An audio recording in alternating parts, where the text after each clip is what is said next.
જૂનાગઢ જિલ્લાના કેશોદની perfect education એકેડમીમાં શિક્ષકનો આતંક સામે આવ્યો છે, જેમાં ધોરણ 8ના વિદ્યાર્થીને નિર્દયી માર મારવાની શર્મસાર ઘટના પર સ્કૂલના સંચાલન સામે ગંભીર સવાલો ઊભા થયા છે.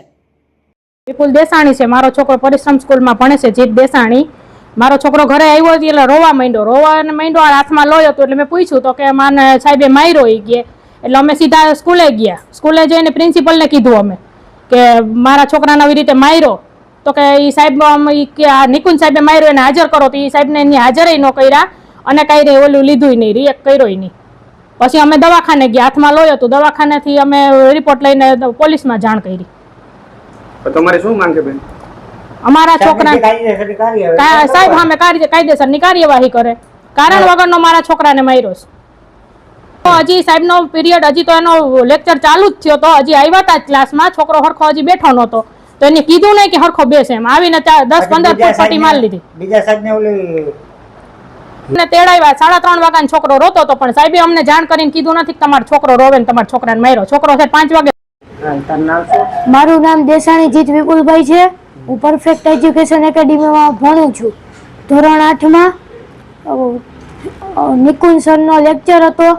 હું સરખો નહોતો બેઠો તો એ સાહેબે મને કીધું નહીં અને સીધા આવીને 10-15 ફૂટ પછી એક ધારા મારવા માંડ્યા. મને લાગેલું પણ છે. હું ઓફિસમાં ગયો, પ્રિન્સિપલને જાણ કરી. તેમણે મારા પપ્પાને કે કોઈને બોલાવ્યા નહીં. પછી હું મારા પપ્પા અને મમ્મી ભેગો પ્રિન્સિપલ પાસે ગયો હતો. પછી શું થયું? તો પપ્પાએ એને ઘણું કહ્યું પણ તેણે એ સાહેબને હાજર કર્યા નહીં. સોલંકી, પરફેક્ટ એજ્યુકેશન એકેડમીમાં હું સંચાલક છું. ગઈકાલે અમારી સ્કૂલમાં એક ઘટના બની હતી. એક વિદ્યાર્થીને શિક્ષક દ્વારા પનિશમેન્ટ કરવામાં આવી હતી. એ બાબતે કાલે જ અમે કડક એક્શન લઈ શિક્ષકને છૂટા કરી દીધા છે. તેમજ આજરોજ અમે તમામ સ્ટાફને બોલાવી અને સ્ટાફને કડક સૂચના આપી છે કે ભવિષ્યમાં ફરીથી આવી કોઈ ઘટના ના બને એના માટે અમે તમામ સ્ટાફને બોલાવી અને આજે કડક સૂચના પણ આપી દીધી છે. જે ઘટના બની છે અને વાલીએ જે આક્ષેપો કર્યા છે એ ખરેખર સાચા હતા? વાલી જે કાલે ઉગ્ર હતા અને એના જે આક્ષેપો હતા એમાં અમુક હદે એના આક્ષેપો ખોટા હતા. એણે જે એ રીતે કીધું કે અમારા વિદ્યાર્થીને આવી રીતે મારવામાં આવ્યો છે, ખરેખર એવી કોઈ ઘટના.